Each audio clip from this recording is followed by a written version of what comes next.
सलाम और welcome to the show सना एक पाकिस्तानी। और आप लोग ये सोच रहे होंगे कि आज सना को क्या हो गया है क्योंकि सना के बाल कहाँ गए। वो डोंट वरी, सना को कुछ नहीं हुआ है। मेरा नाम है इमरान सिद्दीकी और क्योंकि आज सना एक पाकिस्तानी की 50th एपिसोड है तो हमने ये सोचा कि क्यों ना हम सना से बात करें और उनका इंटरव्यू करें और उनसे ये जानने की कोशिश करें कि क्या वो जो मिशन लेके आई थी इसमें वो कामयाब हुई हैं कि नहीं हुई हैं। और वो यहाँ मौजूद हैं। वालेकुम अस्सलाम। कैसी हैं आप? मैं बिल्कुल ठीक ठाक, बल्कि मुझे बहुत खुशी है कि आज आप भी मेरे साथ इस शो में मौजूद हैं और 50th एपिसोड की जो सेलिब्रेशन है उसको हम सब लोग अपने ऑडियंस के साथ भी शेयर कर रहे हैं। मुझे बहुत खुशी है कि मैं आपके साथ बैठा हुआ यहाँ पर वॉइस ऑफ अमेरिका में आने के लिए खुश आमदीद। ऑफ कोर्स थोड़ा सा लेट दे रहा हूँ मैं, मगर स्टिल मुझे ये बताएं कि आज आपकी 50th एपिसोड है, यानी कि ऑलमोस्ट 3 महीने की प्रोग्रामिंग आप कर चुकी हैं। कैसा लग रहा है आप? पहले तो मैं ये कहूँगी कि ये सिर्फ शो जो था मेरे लिए नहीं था, ये पूरी उर्दू सर्विस के लिए था, पूरी उर्दू टीम के लिए था। और जो कुछ मैं सोच कर आई थी अपने करियर के पॉइंट ऑफ व्यू से, और सबसे बड़ा चैलेंज जो था वो ये था कि अमेरिका में जाके एक अमेरिकन ऑर्गेनाइजेशन के अंदर काम करना। तो बहुत सारे सवालात लोगों के जहन में होते हैं कि पता नहीं आप सही तरह अपने मुल्क को रिप्रेजेंट कर पाएंगे या नहीं, सही पाकिस्तानी साबित हो पाएंगे या नहीं। और वो जो एक नेगेटिव इमेज बाज़ औक़ात लोगों के जहन में होता है उसको भी आप सही कर सकें। लेकिन इन तमाम चीज़ों से हट के जो एक सबसे बड़ा चैलेंज मेरे लिए आया था वो ये कि जो शो का नाम है सना एक पाकिस्तानी, वो खुद एक बहुत बड़ा चैलेंज है आपके लिए। तो मैं समझती हूँ शायद ऑडियंस इसमें ज़्यादा अच्छा जवाब दे सकते हैं कि मैंने उस नाम के साथ इंसाफ किया या नहीं। तो क्यों, वैसे बाय द वे नाम रखा क्यों ये सना एक पाकिस्तानी, क्यों नहीं सना एक लड़की? मेरे ख्याल से वैसे आपने बहुत अच्छा सवाल पूछा, क्योंकि बहुत सारे लोग मुझसे ये पूछते आए हैं। और जब मैं कभी यहाँ अमेरिका में पाकिस्तानी कम्युनिटीज़ में जाती हूँ तो अब वो मैं जो कुछ भी पहले कर रही थी उसके बजाय वो मुझे इस नाम से बाज़ औक़ात आवाज़ दे रहे होते हैं। मुझे बड़ी हंसी भी आती है, खुशी भी होती है। पाकिस्तानी इधर आइए। बिल्कुल इसी तरह के मेरे साथ एक्सपीरियंसेस हुए। लेकिन ये शायद इसलिए किया था क्योंकि मैं ये चाहती थी, और जो उर्दू टीम थी हमारी उर्दू सर्विस VOA की, वो ये चाहती थी कि हम जो शो शुरू करें वो बेशक VOA वॉइस ऑफ अमेरिका करवा रहा हो, लेकिन जो एक आइडेंटिटी है पाकिस्तानी की और पाकिस्तानी कम्युनिटी की अमेरिका के अंदर, उस आइडेंटिटी को कोई रिप्रेजेंट कर रहा हो टेलीविजन के ऊपर। तो ये एक हमारी कोशिश थी और शायद नाम रखने की वजह भी यही थी। अच्छा, बाय द वे हमारे व्यूअर्स को मैं बता चलूं कि हम सब पाकिस्तानी हैं जो यहाँ VOA में काम कर रहे हैं और काफ़ी कुछ हो रहा है, मगर जो डेटा हमारे पास आया है और हम जो एनालाइज करने की, हम एक्चुअली देखना ये चाह रहे थे कि वो कौन सी एपिसोड्स हैं जो सबसे ज़्यादा व्यू की गई हैं ऑनलाइन। क्योंकि YouTube पाकिस्तान में बैन है तो खाली हम YouTube की बात नहीं कर रहे, हम ऑनलाइन ओवरऑल की बात कर रहे हैं। एंड एक चीज़ जो हमें बार बार देखने को मिली वो ये कि लोगों ने वो शोज़ बहुत पसंद किए जिसमें आप अमेरिका में ट्रैवल कर रही थी, आप बाहर गई, जिस तरह शिकागो का शो या LA का शो, जहाँ पर आपने पाकिस्तानी कम्युनिटी से इंटरेक्शन किया and at the same time आपने ऑडियंस को अमेरिका दिखाया। आपका इस बारे में क्या टेक है? मेरा खुद भी ज़ाती ख्याल ये था कि अमेरिका बहुत सारे लोग शायद नहीं आ पाते, और बहुत सारे लोगों की ख्वाहिश होती है अमूमन कि वो एक बार ज़रूर अमेरिका को या यूरोप को घूम सकें। तो हम लोगों का जो बेसिक एम्फसाइज था वो इसी बात के ऊपर था कि हम अमेरिका को जितना एक्सप्लोर कर सकते हैं, पाकिस्तानियों को, जो मुसलमान लोग यहाँ पर हैं या फिर लोकल अमेरिकन भी हैं, उनको दिखाएं। लेकिन उसके साथ साथ वो लोग जो कि अमेरिका शायद कभी आ नहीं सकते या नहीं आ पाते, उनको अमेरिका के वो एलिमेंट्स भी दिखाएं जो असल अमेरिका की पहचान है। तो वो इस शो में दिखाने की कोशिश की थी, शायद इसी वजह से लोगों ने पसंद किए। अच्छा, जहाँ तक हम बात करते हैं मिसकंसेप्शंस की या मिसपरसेप्शन की, बिकॉज मैं जब अमेरिका आ रहा था तो मुझे कुछ लोगों ने काफ़ी सारी एडवाइसेस दी और बहुत अजीब किस्म की कुछ एडवाइसेस भी मुझे भी मिली है, अब तक मिलती है जी। मगर जब मैं यहाँ पर आया तो उसके बरक्स थी सब चीज़ें। अब जब आप यहाँ पर हैं और आप सोचती हैं कि लोग आपको जो बोलते थे और जो आपने देखा उसके जब आप कोई कंपैरेटिव एनालिसिस करती हैं तो आपको क्या अंडरस्टैंडिंग मिलती है? अच्छा, कुछ चीज़ें ऐसी हैं जो मैं अपने ऑडियंस से आज बहुत सच कहना चाहूँगी। बहुत सारी ऐसी बातें होती हैं जो बाज़ औक़ात हम पाकिस्तान में रह के सोच रहे होते हैं, लेकिन जब हम दुनिया के दूसरे कोने में जाते हैं तो वो बिल्कुल मुख्तलिफ साबित होती हैं। लड़कियों के लिए और लड़कों के लिए सिचुएशन थोड़ी सी मुख्तलिफ होती है। लड़कियां कम टाइम के लिए शायद बाहर जा पाती हैं, लड़के जब कभी पाकिस्तान से बाहर जाते हैं, क्योंकि जो भी पाकिस्तान की सिचुएशन है, तो पहले तो वो ये कोशिश करते हैं कि हम जहाँ भी जा रहे हैं, चाहे वो अफ्रीका का कोई मुल्क ही क्यों ना हो, बस वापस नहीं आना। लेकिन यहाँ पर आने के बाद मैं कई ऐसे लोगों से मिली जो यहाँ पर रहते थे, चाहे उनकी जॉब्स हो या उनका करियर हो या फिर उनकी फैमिली हो, लेकिन वो यहाँ रहते हुए भी पाकिस्तान के लिए कुछ ना कुछ करते रहते हैं। पाकिस्तान में हंस रही हैं? बिल्कुल आप करते हैं, बहुत से पाकिस्तानी करते हैं, लेकिन वो जितना कुछ उनकी अहलियत होती है वो उसके मुताबिक करते रहते हैं। लेकिन पाकिस्तान में एक चीज़ नौजवानों में जो है मुझे खुशी है उसकी, और वो ये कि वो कितना ही मुश्किल हालात क्यों ना हो, वो पॉजिटिव चीज़ को अडॉप्ट करना चाहते हैं, और वो ये चाहते हैं कि वो नई से नई चीज़ जो तरक्की याफ्ता कौमें उनसे सीखें और उस पर अमल करें, लेकिन उनके पास रिसोर्सेज नहीं हैं। तो ये जो अभी आपने बात की है, इसकी मुझे एक मिसाल दें ताकि हम वो क्लिप्स दिखा सकें। ऐसी चीज़ आपने किस एपिसोड में देखी? जैसे मैं आपको बताऊं, मैंने कुछ अर्से पहले कुछ पाकिस्तानी स्टूडेंट से मैं मिली थी, बल्कि पाकिस्तानी स्टूडेंट्स ऐसे ग्रुप है जो उसमें कहीं ना कहीं इंटरेक्शन मेरा होता रहता है। कई ऐसे टीनेजर्स थे जो कि उम्रों में छोटे थे, लेकिन उसके बावजूद भी वो NGOs के हवाले से काम कर रहे थे, एक्टिव रोल प्ले कर रहे थे।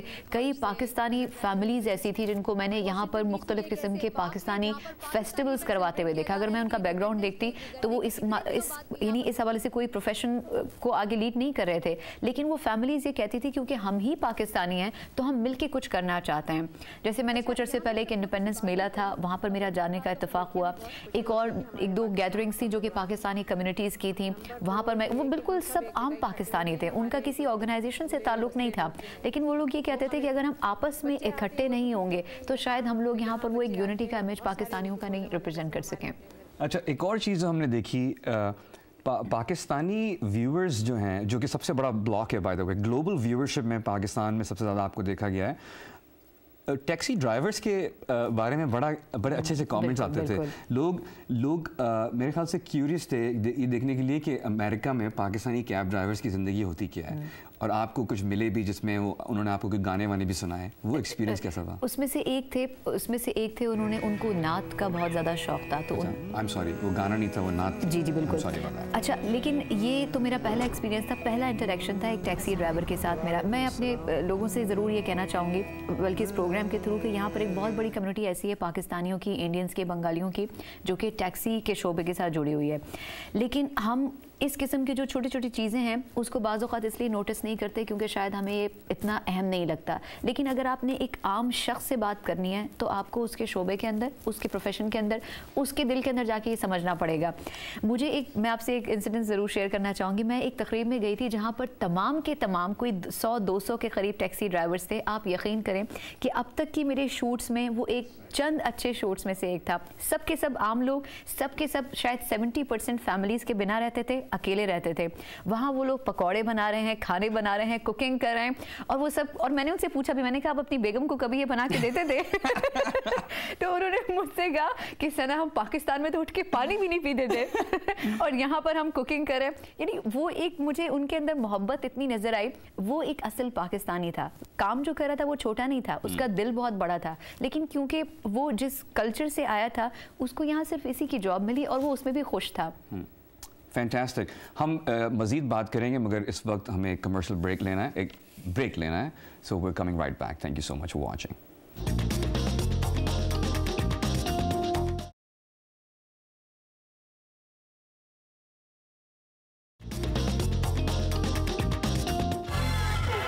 Welcome back. आप देख रहे हैं सना एक पाकिस्तानी, और मैं हूं इमरान सिद्दीकी, और ऑफ कोर्स सना भी यहाँ बैठी हुई है, मगर आज हम उनसे बात कर रहे हैं कि 50 एपिसोड्स के बाद उनका एक्सपीरियंस कैसा रहा ये प्रोग्राम करने के हवाले से ना। हमने काफ़ी चीज़ों के बारे में बात की, वो एपिसोड जो आपको पसंद थी, वो एपिसोड जिन्होंने आपको इंस्पायर किया।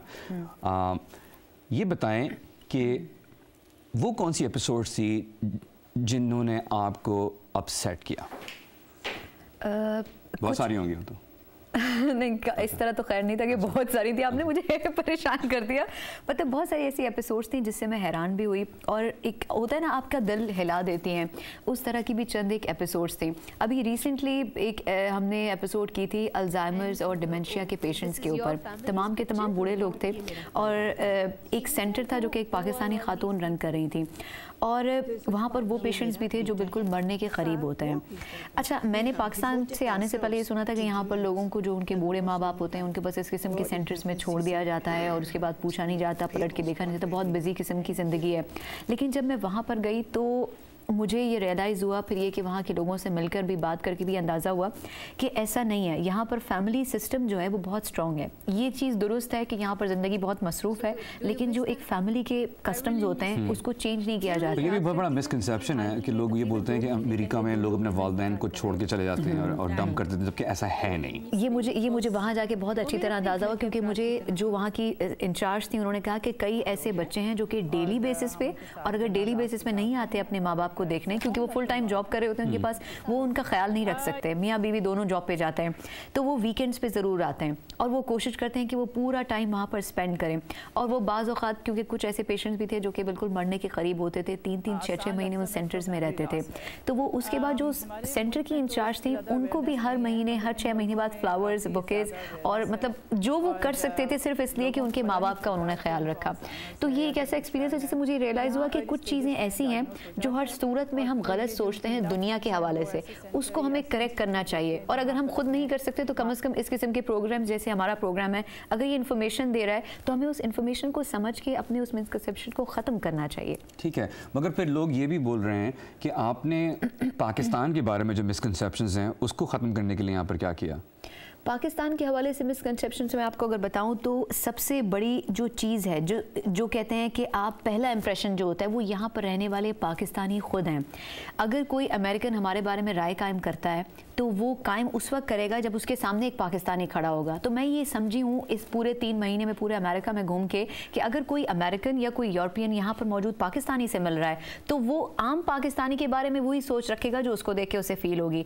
तो यहाँ पर रहने वाले लोगों की सबसे बड़ी जिम्मेदारी है कि वो इमेज उसके सामने दिखाएं जिससे उसको अच्छा इंप्रेशन मिल सके। पाकिस्तान में रहने वाले लोग नहीं दिखा सकते, उनके दरमियान और अमेरिकन के दरमियान एक लंबा गैप है। यहाँ पर रहने वालों की यह जिम्मेदारी है और मुझे किसी हद तक लगता है कि जो यहाँ के यंगस्टर्स हैं उनसे मिलकर मुझे बहुत खुशी हुई। शायद मैं और बूढ़े लोगों से या जो दूसरे सर्कल्स के लोग हैं उनसे इतना मुतासिर नहीं हुई, लेकिन यहाँ के यूथ में जो टैलेंट है वो शायद यहाँ पे रहने वाले मुख्तलिफ किस्म के जो मुख्तलिफ मुल्कों के लोग हैं उनमें मुझे उतना नजर नहीं आया। पाकिस्तानी यूथ में भी बहुत टैलेंट है। पाकिस्तानी यूथ की बात कर रही हूँ। पाकिस्तानी यूथ की बात कर रही हैं। अच्छा, जो नौजवान लड़के लड़कियां जिनके साथ आपने इंटरेक्शन किया, पाकिस्तानी अमेरिकन्स, उनके साथ कैसा एक्सपीरियंस रहा? जैसे मैंने आपसे कहा कि यहाँ का जो पाकिस्तानी यूथ था वो बहुत ही टैलेंटेड था। ख़ास तौर पर हमारी एक यूनिवर्सिटी थी जहाँ पर मैं गई थी। क्योंकि एजुकेशन का बहुत बड़ा फीडबैक आ रहा है। बार बार हम ये देख रहे हैं कि पाकिस्तानी बहुत इंटरेस्टेड हैं अमेरिका में तालीम के हवाले से, एजुकेशन के मौके कौन से हैं और किस तरह से मिल सकते हैं। तो इस हवाले से आपका इंटरेक्शन कैसा रहा? आपको कैसा लगा ये देखने के बाद कि अमेरिका में अगर आप एक आम इंसान हैं आप अच्छी तालीम हासिल कर सकते हैं अगर आप कोशिश करें तो? अच्छा, इसमें थोड़ा सा मैं 2 हिस्सों में जवाब देना चाहूँगी। एक तो जैसे आपने कहा एजुकेशन के हवाले से, यहाँ पे जो यूनिवर्सिटी ऑफ मैरीमाउंट थी उसमें जाने के बाद मुझे इसलिए ज़ाती तौर पर बहुत खुशी हुई कि वहाँ का जो मुस्लिम ग्रुप सर्कल था स्टूडेंट्स का, उसके बारे में उसके जो ऑर्गेनाइजर्स थे वो ये कह रहे थे कि ये सबसे ज़्यादा एक्टिव ग्रुप है पूरी यूनिवर्सिटी का और उसमें ज़्यादातर पाकिस्तानी बच्चियाँ थे। तो ये एक ऐसी चीज़ थी जो मुझे सुन के बड़ी खुशी भी हुई।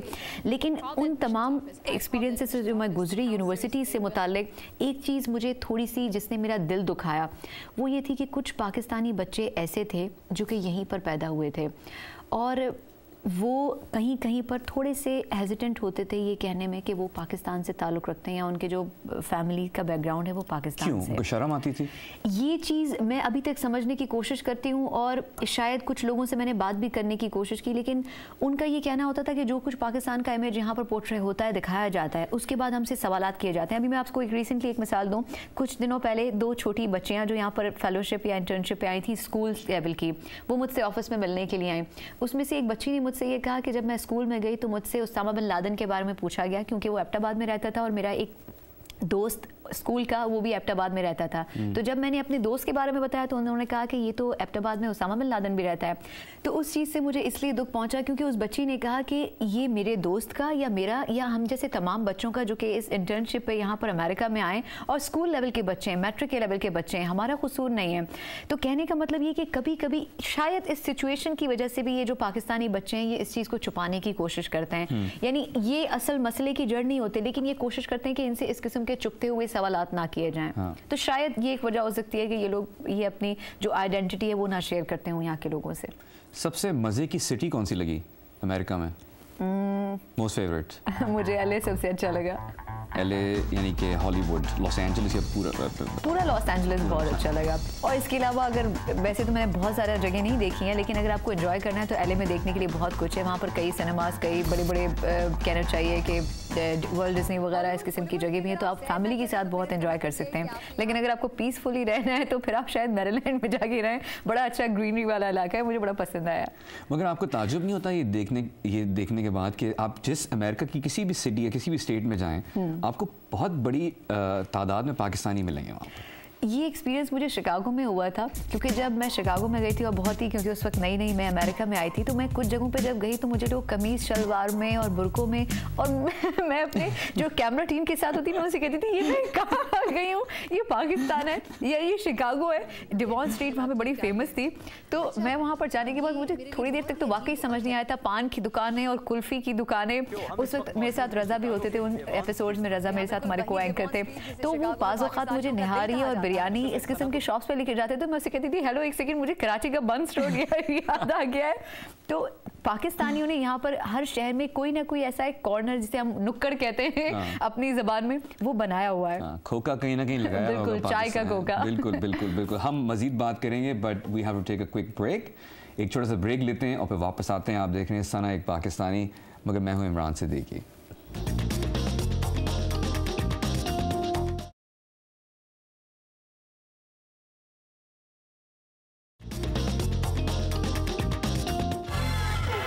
Welcome back. आप देख रहे हैं सना एक पाकिस्तानी और मैं हूं इमरान सिद्दीकी, और मैं यहाँ बैठा हुआ क्योंकि आज मैं सना का इंटरव्यू कर रहा हूँ। ये मुझे बताएं कि काफ़ी लोगों ने ये कमेंट्स दिए हैं आपके फेसबुक पेज पे, जो कि facebook.com सना एक पाकिस्तानी है, कि सना को अंग्रेज़ी सीखने की ज़रूरत है। तो ये I don't want to upset you, मगर ये इन्होंने बोला है कि सना कभी कभी अंग्रेज़ी में इतनी मिस्टेक्स करती हैं, तो वो अंग्रेज़ी क्यों नहीं सीखती हैं? बिल्कुल, ये एक ऐसे सवाल है जिसका मैं बहुत अरसे से जवाब देने की कोशिश कर रही थी, मुझे मौका नहीं मिल पा रहा था। मैं उन पाकिस्तानी लोगों से जो कि ये सवाल उठाते हैं कि सना को अंग्रेज़ी नहीं आती है, उनसे सिर्फ एक सवाल पूछना चाहूँगी कि पिछले 60-65 सालों में जब से पाकिस्तान बना है, कितने हमारे पॉलिटिशियंस ऐसे थे जो कि प्रेसिडेंट बने, जो कि प्राइम मिनिस्टर बने और वो सही उर्दू बोल सकते थे? आपके मुल्क का वज़ीर आज़म, आपके मुल्क का सदर, आपके मुल्क के गवर्नर्स, आपके मुल्क के चीफ जस्टिस, अगर वो तक सही उर्दू नहीं बोल सकते हैं, तो फिर आप एक ऐसी लड़की को जो कि किसी और मुल्क में जाने के बाद अंग्रेजी सही नहीं बोल रही है, कसूरवार तो ना ठहराएं। कम से कम मैं उर्दू तो सही बोलती हूँ, कम से कम अपनी ज़बान के साथ तो मैं मुतमईन हूँ और इंसाफ कर रही हूँ। तो बेसिकली लेकिन ये एक सेकंड लैंग्वेज है और मैं इसको सीखने की कोशिश करूँगी, लेकिन शायद अगर मैं सही अंग्रेज़ी नहीं बोलती हूँ तो मैं वो एक आम पाकिस्तानी हूँ जो कि पाकिस्तान से एक आम जॉब करने के लिए आया है और वो काम कर रहा है, तो वो उतनी अंग्रेज़ी जानता है जितनी शायद उसने सीखी है। बिल्कुल, और आपकी अपनी मादरी ज़बान तो है नहीं वो, सो अगर कोई अमेरिकन उर्दू नहीं बोल पाता तो उसका मतलब ये नहीं कि हम उसका मजाक उड़ाएं। बट एक और चीज़ ये है कि आप फंबल्स और ब्लूपर्स बहुत करती हैं, इतनी मिस्टेक्स करती हैं आप, और मजाक हो रहा था एपिसोड्स के ऊपर, मत करो, कैमरा बंद करो, यूँ नहीं करो, अच्छा रेडी हो, अच्छा तो यूँ कर लो और मैं रेडी हूँ, वो सब क्या होता था? आज आप सब कुछ बता देंगे कैमरे के ऊपर? बताएं ना, 85 एपिसोड है आज सना एक पाकिस्तानी। अच्छा, ये असल में ऐसा होता है क्योंकि हम लोग डेली बेसिस पे शूट पे होते हैं और मेरे साथ मेरे 2 या 3 कैमरामैन हैं, मैं तीनों का नाम लूँगी। मेरे साथ मंसूर होते हैं, मेरे साथ इलियास होते हैं, मेरे साथ केवॉक होते हैं। ये तीनों बिल्कुल ही डिफरेंट किस्म की पर्सनैलिटीज़ है, हर एक का एटीट्यूड डिफरेंट होता है। कोई डांटता है, कोई प्यार से कहता है, कोई रिक्वेस्ट करता है, किसी को ज़्यादा तंग करती हूँ, कोई मुझे ज़्यादा तंग करता है। तो मैं चाहूँगी कि हम सबके थोड़े थोड़े शॉर्ट्स आप ज़रूर दिखाएं कि कौन मुझे ज़्यादा तंग करता है और जिसकी वजह से बाज़ औक़ात मैं फंबल्स भी करती हूँ। कभी ये लोग मुझे खाना नहीं खाने देते, कभी पानी नहीं पीने देते। वो एक बड़ा इंटरेस्टिंग फेज़ होता है जब हम लोग शूट्स पे होते हैं, तो कभी कभी गलतियाँ हम लोग करते हैं। और वो जानबूझ के दिखाते हैं आप लोग? जानबूझ के तो नहीं दिखाते। आई मीन ऑन एयर तो अगर एडिटिंग कर रहे हैं तो उसको क्यों दिखा रहे हैं फिर? वो I mean you want the viewers to know. मैं समझती हूँ उनको ये पता होना चाहिए कि कैमरे के पीछे भी क्या हो रहा है, पीछे क्या हो रहा है, बिहाइंड द सीन्स के लिए। ये मुझे बताएं कि क्या आप समझती हैं कि जो ऑब्जेक्टिव या मिशन आप लेके आई थी यहाँ पर कि आपने पाकिस्तान को रिप्रेजेंट करना है अमेरिका में और पाकिस्तानियों को दिखाना है अमेरिका में क्या हो रहा है, क्या आपने वो ऑब्जेक्टिव अचीव कर लिया? एक दो चीज़ें ऐसी हैं जो मैं यहाँ पे कहना चाहूँगी। वो ये कि जब मैं यहाँ पर आई हूँ और क्योंकि मैं 5 डेज़ अ वीक शूट पर होती हूँ, बाहर होती हूँ, मुख्तलिफ़ जगहों पे जाती हूँ, कई जगहें ऐसी थी जहाँ पर मैं गई ख़ास तौर पे इस किस्म के सेंटर्स जो कि कैंसर से रिलेटेड थे या पेशेंट से रिलेटेड थे या शेल्टर होम्स थे ख़ास तौर पर, और जब मैंने वहाँ पर जाने के बाद लोगों के साथ इंटरेक्ट किया, उनके साथ बैठी, उनके साथ बात की, ऐसे पेशेंट्स भी थे जिनके पास जो उनके साथ काम करने वाले थे वो उनके करीब नहीं जाते थे, वो उनको एक डिस्टेंस पे रख के करते थे, और मैं उनके साथ बैठ के उनको गले लगा के जब मैंने उनसे बातें की तो उसके बाद उन लोगों ने मुझसे पूछा कि आप कहाँ से ताल्लुक़ रखती हैं। तो क्योंकि शायद मेरी अपीयरेंस ऐसी थी कि वो अमूमन मुझसे कहते थे कि आप इंडिया से हैं या आप अमूमन एशिया के किसी कंट्री का नाम लेते थे, तो मैं उनसे कहती थी नहीं मैं पाकिस्तान से हूँ, तो एकदम उनके चेहरे के जो तासुरात होते थे वो बदल जाते थे।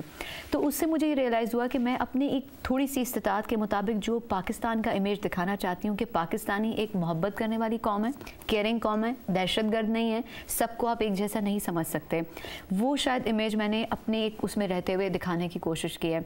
और बाकी क्योंकि मैं इंसान हूँ, थोड़ी बहुत गलतियाँ करती हूँ, मेरे ऑडियंस ऐसे हैं जो कि मुझे फीडबैक भी देते रहते हैं, तो मैं चाहती हूँ कि अगर कहीं पर मैं थोड़ी बहुत गलती करूँगी तो उनका दिल बड़ा होना चाहिए, क्योंकि एक पाकिस्तानी का दिल बहुत बड़ा होना चाहिए और होते अभी है, तो वो लोग उसको थोड़ा माफ़ कर दें। और दूसरा ये कि अगर वो कुछ ऐसा चाहते हैं पाकिस्तान के हवाले से करना, वो मेरे थ्रू उस चीज़ को कर सकते हैं, वो हमें सजेशंस दे सकते हैं, एडवाइस दे सकते हैं, क्रिटिसिज्म भी कर सकते हैं, हम लोग शायद उसके लिए बहुत खुले दिल से उन्हें वेलकम कहेंगे।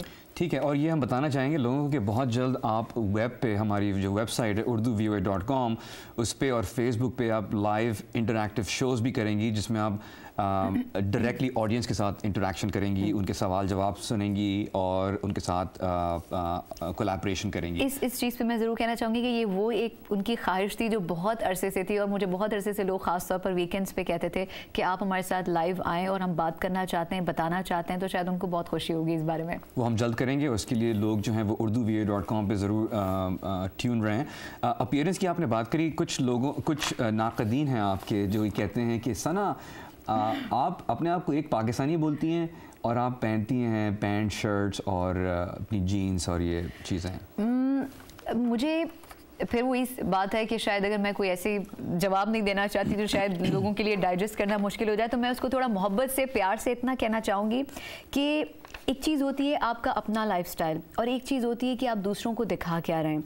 मैंने जो कुछ भी किया क्योंकि मेरा काम ऐसा था, क्योंकि मैं डेली बाहर जाती थी, शूट्स करती थी, उसके लिए मैं ख़ुद कंफर्टेबल होती थी कि मैं ऐसे कपड़े पहनूं जिसमें मैं भाग भी सकूं, चल भी सकूं आराम से। एक मजदूर, जब एक मजदूर मजदूरी के लिए निकलता है ना, तो वो काम करता है जिसमें वो कंफर्टेबल हो। ऐसे नहीं हवा चल रही है, आपका दुपट्टा ओढ़ा और आपके पीछे भाग रही है शूट छोड़ के। तो इसलिए मैं चाहती थी कि मैं ऐसे एक सॉलिड किस्म की अपीयरेंस में जाऊँ कि मैं कुछ भी कर रही हूँ, ऊपर नीचे कहीं पर भी जा रही हूँ, कितनी भी एनर्जी वेस्ट कर रही हूँ, लेकिन मैं उसमें कंफर्टेबल हूँ। तो जो मेरा गेटअप होता है वो इस कंफर्ट लेवल के हिसाब से होता है जो मेरे लिए है।